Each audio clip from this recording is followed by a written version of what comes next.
Amados, hoje eu quero falar sobre o contraste entre a obra de Deus e a obra do homem. Esse é o tema da nossa mensagem. É comprovado, tanto cientificamente como experiencialmente, que toda obra, todo o trabalho, toda edificação feita pelo homem, com o passar do tempo, ela se desfará.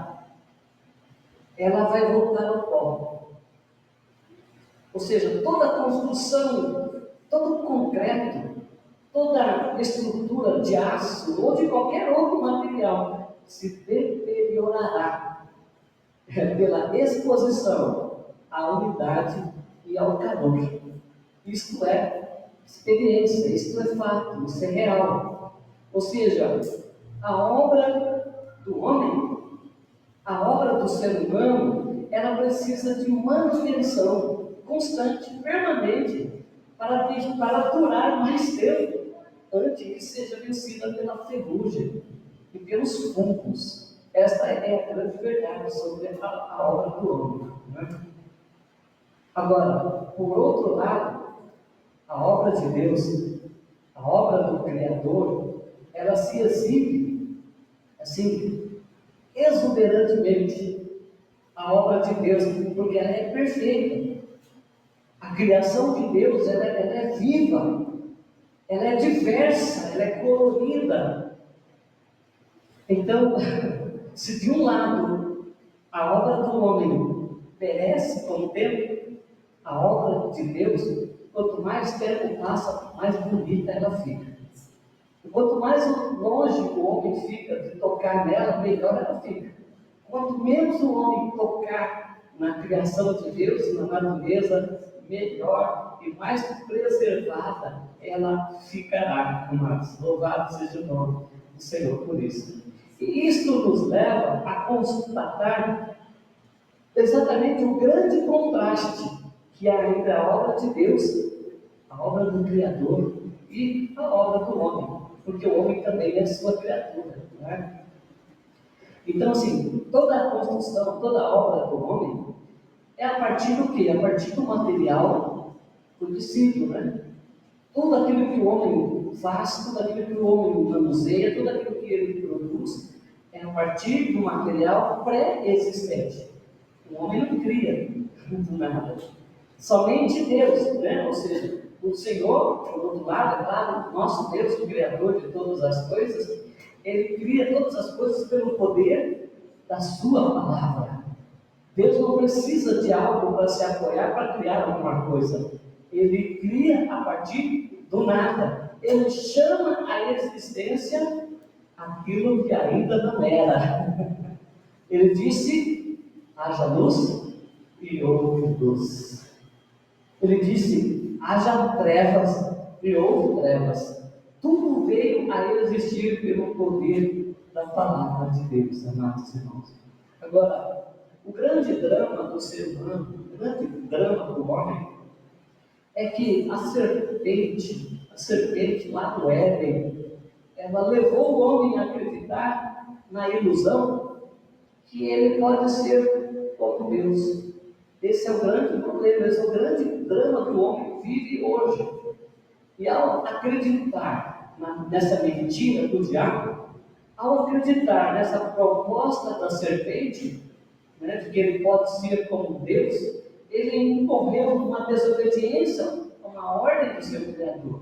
E agora, sujeito às consequências desse ato, sujeito às consequências dessa desobediência, desse pecado. E essa perda, ela foi irreparável. Essa perda foi muito grande para o ser humano, porque ele perdeu a capacidade de ver a Deus como ele via antes no Éden, como Adão via. Adão perdeu aquela capacidade de ver a Deus, de entender a Deus, de discernir a Deus como ele conseguia fazer antes. E mais do que isso, o ser humano perdeu também a capacidade de se ver como ele verdadeiramente se tornou. Ele se tornou escravo, ele se tornou pecador, ele se tornou separado da graça de Deus, da misericórdia do Senhor. E a prova maior disso foi a tentativa dele, quando Deus, lá no Éden, após a queda, a Bíblia diz que o Senhor apareceu pela viração do dia, e ele não viu Adão, claro que ele viu Adão, mas não viu Adão mais no seu estado original. E a Bíblia diz que ele chama pelo nome: Adão, onde estás, Adão? E o que Adão responde? Senhor, ouvi a tua voz no jardim, e porque estava nu, tive medo, e me escondi. De que forma ele se escondeu? A Bíblia diz, primeiro, que por causa da sua nudez, ele costurou roupas, ou aventais, ou cintas de folha de figueira, para se esconder de Deus. O pior ainda, ele se escondeu atrás de uma árvore. Quando eu digo que o homem perdeu a sua capacidade de se ver, na verdade, naquilo que ele se tornou, é por isso, ele achava que agora Deus, ele achava que ele podia se ocultar do olhar de Deus. Ele achou que uma árvore ia ocultá-lo do Senhor. Ele achou que aqueles aventais, aquelas cintas que ele mesmo costurou, iria ocultar os olhos de Deus de enxergar a sua nudez naquele dia. Veja, amados, a grande perda, essa perda, eu chamo de perda irreparável, né, que o homem atraiu para si. E agora, parece que o homem, ele só é capaz de perceber essa verdade sobre o que ele se tornou ao se deparar com situações com as quais ele não sabe lidar. Quando o homem se depara com situações que ele não consegue dar jeito, então é nesse momento que ele tem a rica oportunidade de se voltar para o seu Criador. Para quem sabe buscar nele socorro, graça, misericórdia, para que ele não venha ver o seu filho. Então são situações em que evidenciam essa vulnerabilidade do homem, essa fragilidade, essa impotência, essa incapacidade dele, por exemplo, a morte. São situações como esta que o homem tem, então, eu disse, a rica oportunidade de buscar a Deus novamente, de se voltar para Ele novamente. Lá em Eclesiastes capítulo 2, aliás, capítulo 7, no versículo 2, está escrito assim: é melhor ir à casa onde há luto do que onde há banquete, porque naquela se deu o fim de todos os homens, e os vivos que o consideram. São em situações de perplexidade, são em situações onde o homem não vê saída, é que ele tem, né, essa oportunidade de se render a Deus, de se render ao seu Criador, né? Ainda que o homem tenha conquistado fama, ainda que o homem tenha conquistado dinheiro, poder, riquezas, conhecimento, tudo isso, amados, não o livra da morte. Tudo isso não consegue, através disso ele não consegue explicar as penas, as dificuldades, as situações que ele não tem resposta. Ele precisa urgentemente da graça e da misericórdia de Deus. E é isso que eu quero falar para os irmãos através do Salmo 103. Porque o Salmo 103 vai revelar ao ser humano um alento, eu diria, um alento extraordinário. O Salmo 103, como eu disse, é um dos meus salmos preferidos, porque ele traz uma esperança, ele traz um alento para o homem perdido, para o homem irremediavelmente perdido, que é a compreensão do quanto Deus se compadece, do quanto Deus entende essa fraqueza do ser humano e o quanto Deus se propõe a socorrê-lo. O Salmo 103 mostra isso. Olha o versículo 14. O que diz aí no versículo 14? Alguém quer ler para mim? Pois ele conhece a nossa estrutura, lembra-se de que somos pó. Aleluia. Porque ele conhece a nossa estrutura e ele lembra que somos pó. Olha, glória a Deus por isso, amados. Ou seja, o Senhor sabe exatamente o que somos, o que nos tornamos na nossa rebeldia. Ele sabe exatamente como nós somos. Eu quero dizer para você nessa noite que o Senhor ele não se decepciona com a sua fraqueza. O Senhor não se decepciona com os seus fracassos, seus altos e baixos, porque Ele sabe de todas as coisas. Ele te conhece. Ele sabe da sua estrutura, que é pó. Ele sabe que sem Ele você é capaz de cometer loucuras.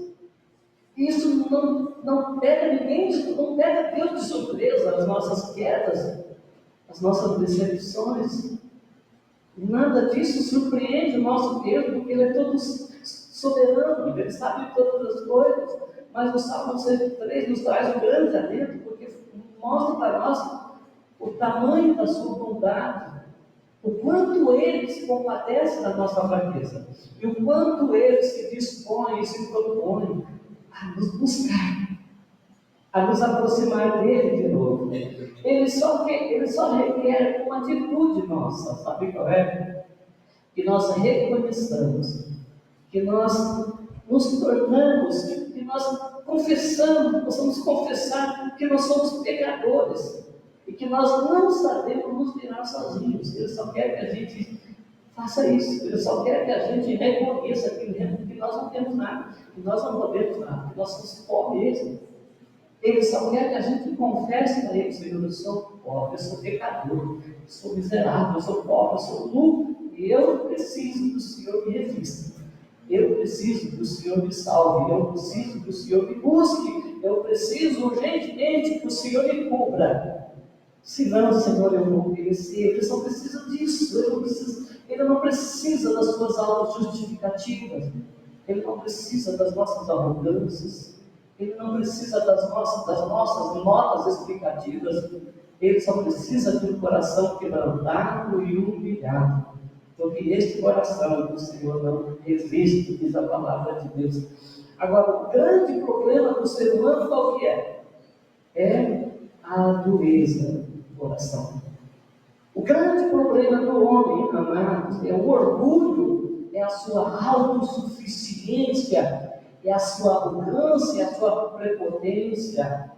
O grande problema do homem é ele achar que através do conhecimento ele pode chegar a Deus. Miserável homem que sou, cristão.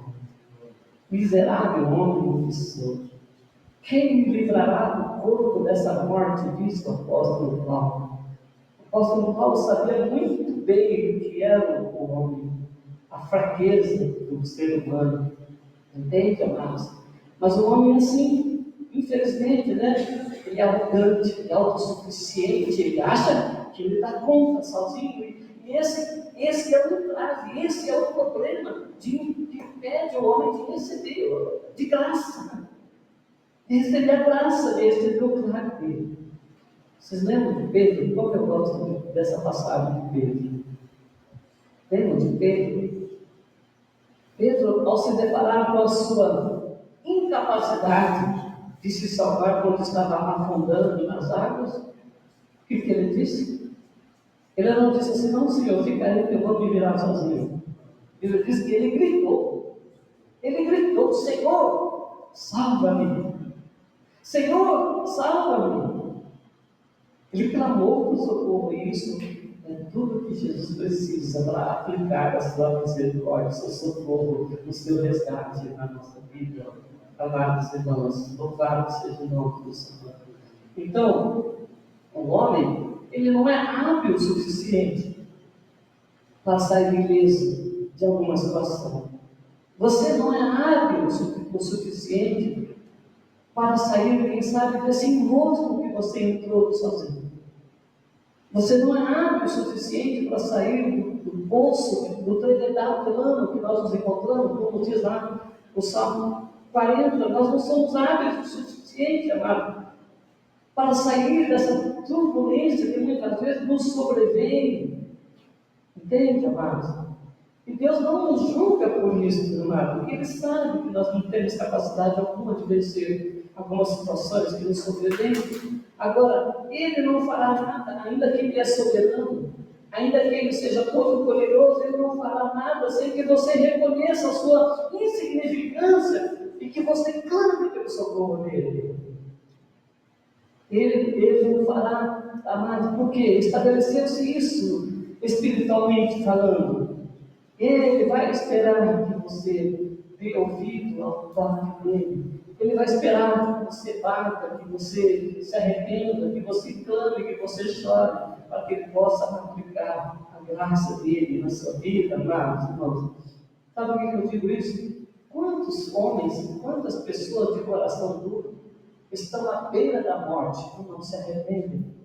Quantas pessoas, se eu for perguntar aqui, você vai se lembrar de muita gente que morreu, que teve a oportunidade de buscar socorro, mas morreu com o coração duro, não conseguiu buscar socorro, não abriu o coração para Jesus. E quão difícil é quando você vai fazer um velório, nós que somos pastores, né, pastor vocês, quando você vai fazer o sepultamento de alguém e que você sabe, pelo menos pelas evidências ali, que aquela pessoa não se rendeu, que aquela pessoa não abriu o coração, às vezes como é difícil, porque está ali a família, né, pedindo, suplicando pela alma daquela pessoa, mas nós sabemos, se aquela pessoa não se rendeu, não abriu o coração, não deixou a graça, a luz de Deus entrar, infelizmente não recebeu a graça, a salvação de Deus. Como é difícil isso, mas muitas pessoas estão no leito de enfermidade para morrer e se mantêm rebeldes. E não foi falta de graça, não foi falta de aviso. Eu tenho certeza, amados, eu tenho certeza que no plano eterno Deus deu oportunidade. Todos tiveram oportunidade. Todos tiveram ricas e inúmeras oportunidades de se salvar. Não foi falta de graça, porque a Bíblia diz que onde abundou o pecado, superabundou a graça de Deus. Existe graça suficiente que abarca todo o mundo. As pessoas que não serão salvas não é por responsabilidade de Deus, porque Deus é bom. Deus é muito benigno, diz a palavra de Deus. São os nossos pecados que fazem separação entre nós e o nosso Deus. Agora, o que o pecado cobra do ser humano? O que o pecado pleiteia diante de Deus, amado, o que o inimigo pleiteia diante de Deus é a morte do homem, é a condenação do homem ao inferno. Mas a Bíblia diz que o amor do Pai Criador é tão grande que Ele se compadeceu da gente de tal modo que direcionou esta condenação sobre o seu Filho lá na cruz do Calvário. E a Carol falou isso aqui hoje à noite. Glória a Deus por isso. A condenação que pesava sobre mim, que nos apontava, que nos arrastava para o inferno, o Senhor, o nosso Deus, o Pai Criador, Ele direcionou essa condenação naquela cruz, no seu Filho, para que eu e você pudéssemos ser livres dessa condenação. Mas, louvado seja o nome do Senhor. Ou seja, o Pai tem salvação, o Pai tem livramento, o Pai tem perdão, o Pai tem reconciliação a todo filho arrependido que grita a Ele por socorro. O Pai tem. O Pai tem socorro e graça. O Pai tem amor sobrando. Ele tem misericórdia sobrando para salvar toda a humanidade, amados irmãos. Por isso que o Evangelho precisa ser pregado. Por isso que as pessoas precisam ouvir. As pessoas têm o direito de saber que há graça, que há perdão, que há misericórdia para elas. Por isso que a igreja não pode se omitir de falar do Evangelho. Olha o versículo 10. Ele não nos trata segundo os nossos pecados, nem nos retribui consoante as nossas iniquidades. Amém? Por isso que eu falo, a condenação que pesava sobre nós, que era para nós, ele direcionou para o seu Filho. Por isso que ele não nos trata segundo o nosso merecimento, segundo o nosso pecado, as nossas iniquidades. Mas ele nos trata com amor, com graça, com misericórdia. Versículo 8, olha o que diz o versículo 8. O Senhor é misericordioso e compassivo, longânimo, e aqui tem uma palavra difícil, e assaz benigno. Assaz, eu fui ver no dicionário, é um advérbio que significa muito, bastante, suficientemente, elevadamente benigno. Esse é o nosso Deus. Ele é muito, ele é além da conta, bom, maravilhoso, benigno, bondoso. É isso que está dizendo o versículo de número 8, amados irmãos. Ou seja, e assim, a gente foi ensinado, né, aí no transcorrer da nossa vida, tanto em casa, como na escola, e talvez muito mais na igreja, a gente foi ensinado sobre um Deus bravo. Sabe aquele Deus bravo? Aquele Deus punitivo? Aquele Deus que parece que está sempre com o porrete na mão para quando a gente pecar e dar na nossa cabeça. Né? Sabe quando você chega para o seu filho e fala assim, olha, Deus está vendo. Sabe quando você transfere para Deus, para que você, né, Deus, teu filho tenha medo e acaba tendo medo de Deus, a gente cria isso na criança, um medo, um Deus bravo, um Deus que está ali, né, vendo, um Deus que está espreita. Entendeu, amado? Mas a Bíblia diz lá em João 3,17, diz assim, portanto, Deus enviou o seu Filho ao mundo, não para que julgasse o mundo, mas para que o mundo fosse salvo por ele. Amém? Para que o mundo fosse salvo por ele. Ou seja, Deus conhece o estado caído do homem. Deus conhece o nosso estado deplorável como ser humano que somos. E Ele deseja de todas as maneiras, sabe? Deus deseja de todos os modos de alcançar. Alcançar o homem, alcançar o ser humano e aplicar nele, não o seu juízo, mas a sua misericórdia, a sua graça. Lá no Salmos 89, 14, que é um versículo que eu amo, que eu gosto muito, diz assim, justiça e direito são o fundamento do seu trono. Graça e verdade te precede. Veja aí. Justiça e direito é o fundamento do trono de Deus. Mas a sua graça, a sua misericórdia, a sua verdade vai adiante dele. Ele não quer aplicar o juízo, ele quer aplicar graça. Deus não tem prazer na condenação, na morte de ninguém, do ímpio. Deus tem prazer que ele se arrependa, que ele veja a graça, a misericórdia, que ele tome posse disso em tempo oportuno, amados irmãos. Versículo de número. Aliás, eu vou te falar disso, eu vou já partir para a conclusão, dizendo assim que para que o Pai, nosso Criador, ele possa aplicar essa graça, ele possa aplicar toda essa bondade, toda a sua misericórdia na nossa vida, na vida do homem, ele precisa encontrar uma virtude. Deus precisa encontrar em nós uma virtude. Os versículos 11, o versículo 13 e o versículo 17 vai nos deixar muito claro que somente os que possuem esta virtude irão se beneficiar da misericórdia do Senhor. Olha o que diz o versículo de número 11, a primeira parte. Pois, quanto o céu se alteia acima da terra, assim é grande a sua misericórdia para com os que o temem. Esta é a palavra. Esta é a virtude que todo homem precisa carregar dentro de si. Temer a Deus, porque ele está dizendo que quanto o céu se alteia acima da terra, assim é grande a sua misericórdia para com os que o temem. Eu pergunto para vocês, qual é a distância entre o céu e a terra? Fala aí, Marcão. Qual é a distância entre o céu e a terra? Não dá para saber, mas é muito grande. A Bíblia diz que é assim o tamanho da misericórdia do Senhor, para ser aplicada na vida daqueles que o temem. Versículo 13: como um pai se compadece dos seus filhos, assim o Senhor se compadece dos que o temem. Olha aí, se o amor do pai, se o amor de uma mãe é grande, eu não tenho dúvida de dizer para você que o amor de Deus é muito maior.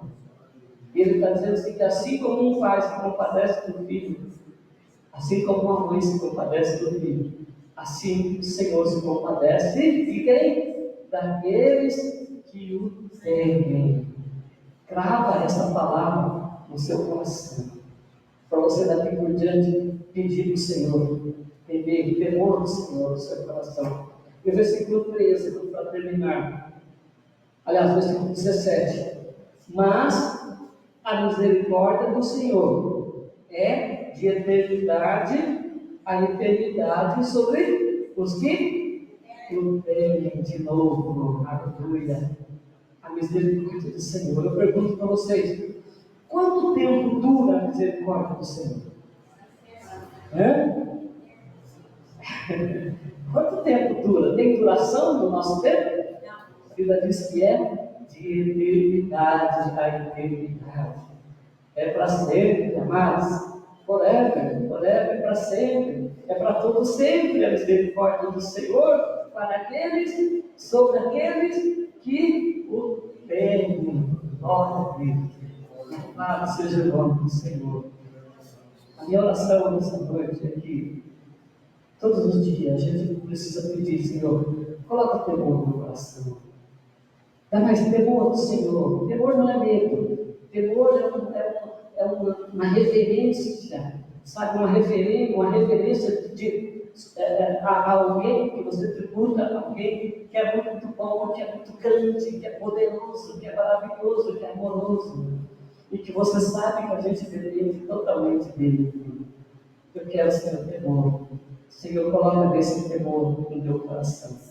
Senhor, coloca desse temor, porque se eu tiver esse temor no meu coração, a sua misericórdia vai me alcançar. Eu não vou ficar longe dos seus braços, da sua graça. Eu não vou ficar longe dos benefícios da redenção, da misericórdia, da salvação, que Ele veio fazer a todos os homens. Amém? Eu fiz questão de fazer essa reflexão, porque isso nos faz entender, hoje é Santa Ceia, nos faz entender o que nós estamos fazendo aqui. A Santa Ceia nos relembra porque a aliança que nós temos com esse Jesus é através dele que a misericórdia de Deus nos alcançou. Foi lançado sobre ele a condenação que pesava sobre nós. Né? O espírito de dívida que era contrário a nós foi cravado lá na cruz. Nele. Então, por isso que é importante, hoje nós estamos fazendo uma reflexão teológica da graça, da misericórdia, daquilo que nos sustenta, e a bondade da misericórdia dele. Amém? Produzida por ele mesmo, não por homem, porque o homem não pode produzir nada. Toda a obra do homem vai perecer. Tudo que eu faço vai ficar por aqui, vai corromper, vai se estragar, vai deteriorar. Tudo que o homem constrói, o fungo vai acabar com ele, a umidade vai acabar, a ferrugem ele vai acabar. Somente aquilo que Deus constrói, somente aquilo que está em Deus, permanece para sempre. Amém? Toda a nossa obra, se estiver em Deus, vai permanecer. Se não estiver em Deus, vai ser queimada pelo fogo também. Que Deus nos abençoe nessa noite. Que Deus te enriqueça nessa noite da graça dele, da bondade dele, da misericórdia dele. E que nunca falte no seu coração o temor do Senhor. Amém?